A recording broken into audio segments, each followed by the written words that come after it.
Sur la question de la notion d'alliance, de Brit. Oui. Alors, tout à l'heure on l'a évoqué vaguement au niveau du rapport électif, mais enfin bon, l'alliance est éventuellement l'idée chrétienne, mais qu'on trouve également chez Jérémie, Oui. de la nouvelle alliance, Oui, d'une alliance renouvelée. je n'aime pas la notion d'alliance, elle me paraît médiocre. Oui. Et comme une espèce de carte de fidélité commerciale. C'est assez lamentable. Plus un être apporte de choses à l'univers et à tous les êtres, et plus il est dans le vrai. On raconte qu'un rabbin qui était très pauvre, quelqu'un est arrivé, un pauvre est arrivé chez lui pour lui demander l'aumône. Il n'avait pas du tout d'argent, il lui a donné une bague. Et quand il est parti, sa femme lui a dit « Mais qu'as-tu fait? Tu leur as donné une bague, c'est une bague de prix. Et cet être, c'est un parasite et nous, on ne l'aura plus. » Alors le rabbin a couru après le pauvre et lui a dit « Écoute, ce que je t'ai donné, c'est une bague de prix, ne la vends pas trop bon marché. » C'est-à-dire que la bonté, la générosité sont importantes. C'est l'essentiel.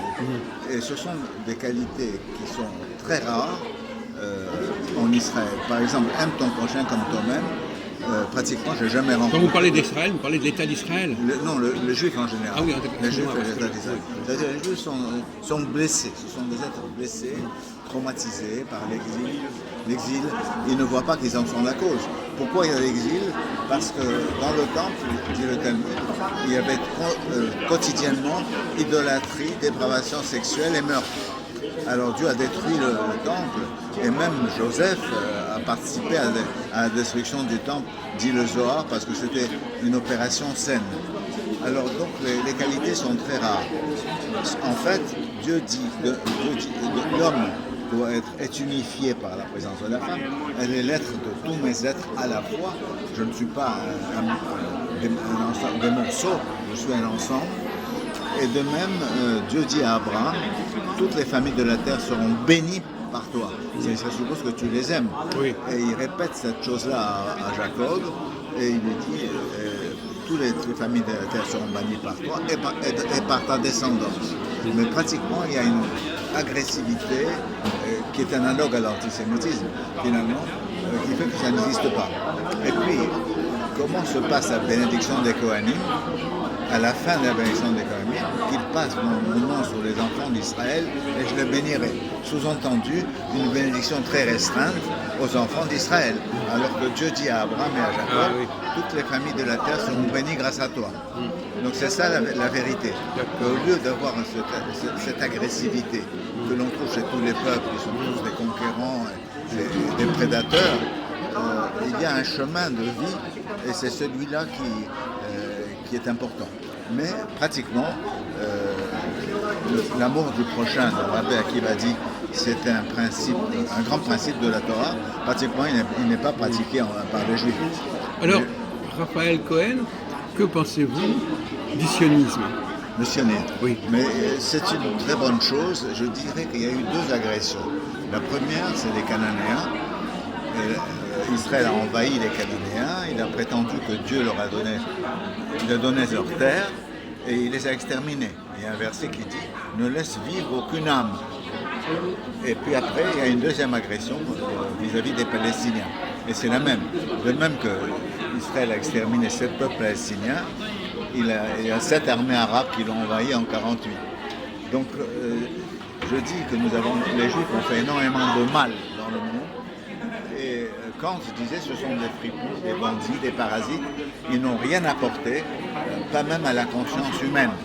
C'est faux, mais il est exact qu'il y a une violence et une agressivité à laquelle Israël participe tout à fait. Alors je dis que nous avons fait tellement de mal aux Cananéens et aux Palestiniens qu'il faut au moins les respecter, les estimer et les reconnaître et les aimer. Mais à votre avis, est-ce que la diaspora, moi je vous pose une question de manière tout à fait neutre, est-ce que la diaspora fait sens? Parce que je crois que Manitou, il a été assez... Non, la diaspora, c'est un ramassis d'exilés, des gens qui sont plus ou moins malades de la vie qu'ils mènent, qui portent monocle quand il faut porter monocle, qui arborent les idées de leur époque pour se faire accepter, pour se faire reconnaître comme convenable. Et ce ne sont pas des gens sur lesquels dont on peut attendre beaucoup de choses. Vous-même, vous vivez en diaspora ou en Israël? Comment? Vous vivez où? En France ou en Israël? Moi je vis les deux, mes enfants habitent Israël et je vais très souvent là-bas, je me sens à l'aise, mais tout ce que je vois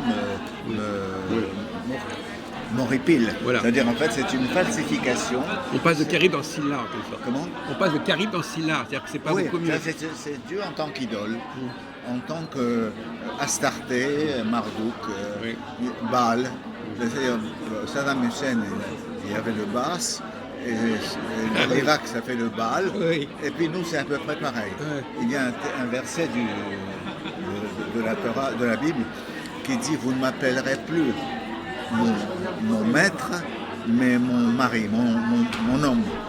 C'est-à-dire la relation de dépendance vis-à-vis de Dieu qui caractérise toutes les religions qui commettent une erreur terrible doit être remplacée par l'idée d'une amitié avec Dieu, d'une coprésence qui n'est pas du tout une complicité perverse.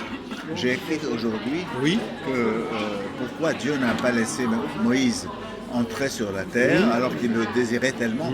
Il a demandé 10 fois, c'est qu'il a voulu lui éviter la conquête. Bah oui. Voilà, parce qu'il se serait détruit dans cette conquête. Oui, c'est vrai. C'est-à-dire celui qui prend, il doit faire très attention quand il prend. Et il doit avoir le souci plus de donner. C'est vrai vis-à-vis de la femme, c'est vrai vis-à-vis des différents peuples. Une attitude dédaigneuse vis-à-vis d'autrui, c'est ça le mal. Vous voyez d'ailleurs, le mot ra, qui veut dire le mal, ce sont les mêmes consonnes que Réa, qui veut dire l'ami. Il faut c'est ça, le prochain.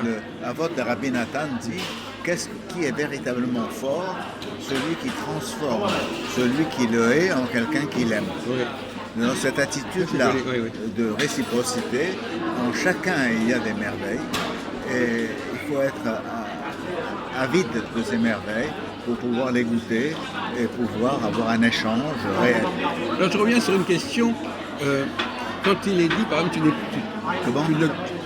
tu n'adoreras pas d'autres dieux que moi. Oui.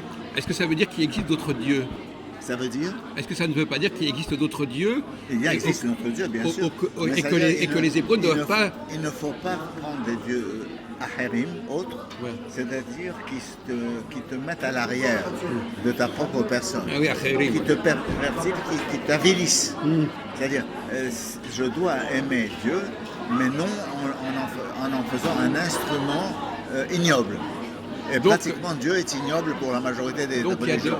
Donc les hommes, on peut avoir différentes formes de divinité. Absolument, c'est ça. Absolument. Et pratiquement, ces divinités, c'est tout ce qu'on aime. Une femme, je vous ai dit, c'est le divin pour l'homme, mais ça peut aussi être la perte, la disparition de sa personne. Alors, donc je suppose que vous connaissez l'hébreu, vous pratiquez l'hébreu. Vous connaissez l'hébreu moderne? Oui. Beaucoup de juifs qui vont à la synagogue ne connaissent pas l'hébreu finalement. Bien sûr. Ils prient et ils ne comprennent pas. C'est quand même, il y a une maltraitance de l'hébreu quand même quelque part. On sait lire l'hébreu mais on ne comprend pas. Absolument. Et est-ce qu'il y a quand même quelque chose qui est un peu problématique? Absolument. Même dans la bar mitzvah, Eliezer Ben Yehuda, homme de la Haskalah, a voulu remettre l'hébreu en vigueur, mais son fils a voulu qu'on latinise les langues, les lettres hébraïques, comme a fait Mustafa Kemal en Turquie. Et Jabotinsky disait qu'il faut c'est par imitation des Turcs. Ce qui caractérise les Juifs, c'est qu'ils n'ont pas de patrimoine, qu'ils ne veulent pas en avoir et qu'ils imitent les autres, en tout. Et Jabotinsky disait qu'il faut latiniser les lettres hébraïques parce qu'il n'a jamais pu distinguer sa mère d'un même sophite. Et vous pensez que ça aurait été une bonne chose de latiniser l'hébreu? Non, parce qu'il y a quelque chose, il y a une sagesse, une science. Oui, mais si les gens ne connaissent pas, ils n'arrivent pas à... C'est une langue qui leur échappe. C'est-à-dire que les hommes se laissent aller, se laissent vivre. Si vous voulez, la grande vérité, ce que les Juifs n'ont jamais investi dans la Torah. Ils ont investi pour avoir des femmes, pour avoir de l'argent, pour avoir du pouvoir, de l'influence, mais pas dans la Torah. Ils ont toujours fait comme si la Torah était un annexe qui leur était acquis et qui n'ont pas fait l'effort d'apprendre. C'est-à-dire que la majorité des intellectuels juifs ne font que citer des textes et ils ne les fécondent pas. Oui, et c'est ça qui est grave. Donc il faut embellir. On dit au moment du passage de la mer Rouge, Israël a donné son programme dans le cantique de la mer Rouge. Il a dit Zé'eli ve'alvehu, voici mon Dieu, je l'embellirai. Et moi je dis, en général, les Juifs et tous les hommes enlaidissent Dieu au lieu de l'embellir. Alors dites-moi, Raphaël Cohen, est-ce que vous pensez qu'il y a une fin des temps ou qu'il y a une fin de l'histoire? Non. Ou est-ce qu'il y a une attente? Est-ce qu'il y a quelque chose à attendre ou pas? Non, il n'y a pas de fin de l'histoire, c'est aberrant. Le Talmud dit qu'il y a 6000 ans d'histoire et 1000 ans de Messie. Et moi, je ne suis absolument pas d'accord. Le temps, la loi de l'éternel retour, c'est une invention grecque, un peu aberrante. Les choses ne se terminent pas, elles progressent, elles vont plus loin. C'est-à-dire la relation que l'on peut avoir avec un ami, c'est une relation qui s'approfondit et qui grandit. Ce n'est pas une chose qui se termine. La loi de l'éternel retour qui a fasciné Nietzsche, à mon avis, c'est une erreur.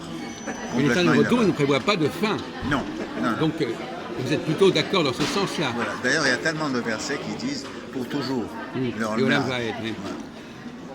Alors, néanmoins, est-ce que les Juifs ont une certaine présence dans la modernité? Oui. Quand on regarde, est-ce que ça vous impressionne qu'il y ait un pourcentage important de prix Nobel juifs, etc. Est-ce que ça veut dire quelque chose? Les prix Nobel juifs, ce sont des vices. À mon avis, le président du Technion, qui vient d'avoir 100 ans, donc la grande école d'ingénieurs d'Israël, à Haïfa, il a fait un discours que j'ai assisté, et il dit le but du Technion, c'est d'avoir le maximum de prix Nobel juifs. C'est-à-dire faire croire que nous sommes civilisés et convenables. À mon avis, les prix Nobel, ce sont des gens qui ont toujours été très éloignés de tout judaïsme. Ce sont des physiciens, des chimistes, des économistes qui ont leur valeur. Et Alfred Nobel, d'ailleurs, il y avait des juifs qui s'appelaient Nobel en Lituanie, mais lui n'était pas juif. Et lui, il a dit « Je suis le plus malheureux que le plus malheureux des chiens ». Et il a fait des découvertes sur la dynamite. Oui. Napoléon III lui a donné 3 millions de francs or parce que ça pouvait tuer des tas de non-français. Et puis il a créé le prix Nobel. Et en même temps qu'il a créé le prix Nobel, pas pour les mathématiques parce que sa femme l'a trompé avec un mathématicien. Mais en même temps qu'il a fait ça, il a écrit une pièce de théâtre qui s'appelle Némésis, la fatalité. Il raconte, cette pièce n'a jamais été jouée, mais moi je l'ai lue. Cette pièce raconte la pagaille qu'il y a à Rome, le pape crapuleux et corrompu et lubrique avec tous les cardinaux. Une société complètement pourrie. C'est un peu comme Oscar Panizza qui a fait le concile d'amour, aussi une pièce de théâtre où Dieu envoie la syphilis à Rome tellement c'est horrible. Et finalement, le pauvre Panizza lui-même est tombé malade et il était médecin et il a été soigné dans la clinique qui lui appartenait quand il était psychiatre. Oui. Donc, si vous voulez, Nobel, c'est une espèce de fiction et d'illusion. Avoir des prix Nobel juste, ça veut dire qu'on s'achemine vers la paix. C'est pas vrai. La paix, c'est quand on accorde à autrui la légitimité de ses opinions. Et la majorité des gens, c'est très rare que quelqu'un soit d'accord avec quelqu'un qui vote. Regardez M. Trump, qui est un voyou, qui dit quand les juifs américains votent pour les démocrates, c'est une très grande déloyauté. Il a dit ça hier. C'est-à-dire que comme si la loyauté consiste à obéir à ce que je pense moi. Et de même Solzhenitsyn, qui a écrit 3 énormes livres sur les Juifs et la Russie, il dit comment les Juifs ont osé s'opposer au tsar. Ça le choquait qu'ils puissent avoir l'outrecuidance de s'opposer au tsar. En réalité, chacun peut penser ce qu'il veut et on doit aimer ce qu'il pense. Et on doit l'aimer pour ce qu'il pense. Alors, à ce propos, justement, Raphaël Cohen, quelle est votre lecture de la Shoah? Les causes, les conséquences, la signification. Il n'y en a pas qu'une seule. Oui. Il y a eu Ménaché, par exemple, le roi Ménaché. Il a vécu 55 ans, il a régné 55 ans, et le Talmud dit que sur chaque verset de la Torah, il avait une interprétation nouvelle et fausse. Et lui, il a cumulé 1000 personnes chaque jour, et il les tuait chaque jour. Donc la Shoah, on parle même des Shohot dans certains versets. C'est une chose tout à fait générale. C'est-à-dire où vous êtes considéré comme une bénédiction, et vous êtes une bénédiction, ou au contraire on vous hait et on ne peut pas supporter que vous existiez. Isabelle la catholique ne pouvait pas supporter que les Juifs vivent dans son royaume parce qu'ils avaient tué Jésus, alors que ce n'était qu'un fait divers. Un homme, aujourd'hui, la guerre de Troie, c'était quoi? Pour une bonne femme enlevée par Paris, on a tué des milliers de personnes. Hélène. Et Échille dit, de la même façon, il y avait Iphigénie, la fille d'Agamemnon, qui a été sacrifiée. Certains disent qu'elle a été remplacée par un bélier, par une biche. Mais donc c'est toujours la même chose, c'est-à-dire une disproportion, une volonté d'agressivité et non pas une volonté de relation amicale. Donc c'est ça le fond du problème. Les théologies ne sont rien si elles ne conduisent pas à ça. Et en général, elles sont perverses. Ibn Hazm, par exemple, théologien musulman du 9e siècle, qui a fait une merveilleuse pièce œuvre, le collier de la colombe. Il y a un cadi et un prêtre musulman qui jouent aux échecs à 3000 km de distance et ils s'envoient les coups par des pigeons voyageurs. Alors cet homme-là, il dit il n'y a pas de peuple juif. Oui, simplement. Oui. Arafat, il dit il n'y a pas jamais il y a eu de temple à Jérusalem. Il y en a eu peut-être à Sichem, Naplouse. Alors justement, dites-moi, Raphaël Cohen,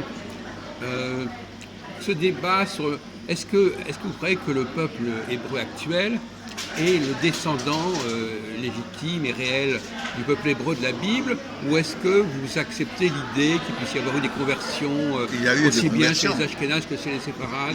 Il y a eu des conversions certainement, mais c'est pas important, parce que c'est pas une question biologique, c'est pas une question raciale. Vous savez qu'il y avait un homme, Adrien. C'était un homme, le premier empereur romain qui a porté une barbe. Ah oui. Il était très tolérant, ouvert, oui. Éclairé, savant. Il n'acceptait pas d'être le second pour quoi que ce soit à Rome. Il était le premier. Oui. Il avait un amant, Antinous, qui est mort à 24 ans. Certains disent qu'il l'a tué pour se débarrasser de lui. Et lui, il était tellement ouvert et tolérant, mais les Juifs l'agaçaient parce qu'il n'acceptait pas les dieux de Rome. Alors il a interdit, il a puni de mort la circoncision, le Shabbat et l'enseignement de la Torah, et il est allé lui-même en Palestine, il a tué 580 000 personnes. Il avait un neveu qui s'appelait Onkelos, et il l'a envoyé à la tête d'une armée exterminer les Juifs. Et Onkelos, dit le Talmud, il a vu une mezouza à la porte d'une maison. Il a demandé c'est quoi? On lui a dit ils ne sont pas comme nous. Normalement, le roi est à l'intérieur de la maison et les soldats montent la garde dehors. Chez eux, c'est le contraire. Eux, ils sont à l'intérieur et Dieu monte la garde. Il a dit, si c'est comme ça, je me convertis tout de suite. Et il s'est converti. Et il a dit à Adrien, je me suis converti. Il lui dit, tu aurais dû accepter leurs usages, mais pas leurs principes. Il a dit, non, ça, c'est pas sérieux. Et ce Onkelos-là, il a traduit en araméen toute la Torah, le Targum, en tenant compte des enseignements contradictoires de Rabbi Eliezer et de Rabbi Yeshua, ce que les Juifs n'étaient pas capables de faire. Lui, il a été capable. C'est-à-dire, non seulement il venait de Rome, mais en plus, il a enrichi considérablement Israël, puisqu'on lit le Targum chaque semaine. 2 fois en hébreu et 1 fois en Targum. Donc je vous réponds, ce qui compte, c'est la valeur intrinsèque de chacun, surtout quand elle est improbable. Je me refuse de considérer que quelqu'un qui s'est converti, il est moins bien, il est mieux. Il est mieux. Il y a un texte du Talmud qui dit que les convertis ont beaucoup d'épreuves parce qu'ils ont tardé à se convertir. Je ne suis pas d'accord avec ce genre de choses. C'est-à-dire, il faut savoir faire un tri dans toutes les vérités, dans tous les principes. Et il y a 4 grandes dignités dont parle la paracha de Shoftim, dans le Deutéronome chapitre 16, il y a le Kohen, le Hacham, le sage, le Melech, le roi, et le Navi, le prophète. Et ces quatre-là, chacun a ses dignités à un certain niveau. Et les initiales forment le mot Mechaner, ça veut dire inaugureur. Oui. Je dois inaugurer chaque personne que je rencontre. Éducateur aussi. Oui. Je dois reconnaître sa valeur et peut-être la lui offrir s'il ne la connaît pas. Et c'est à votre avis, vous avez été un mechaner. Oui, je le suis. Je le suis, c'est-à-dire tout dans ma vie est Mechaner. C'est-à-dire toute personne que je rencontre. Tout à l'heure, je demandais mes livres à la bibliothèque. On m'a dit qu'il y avait la place que je demandais était prise, celle où vous êtes assise. Alors j'ai pris celle d'à côté.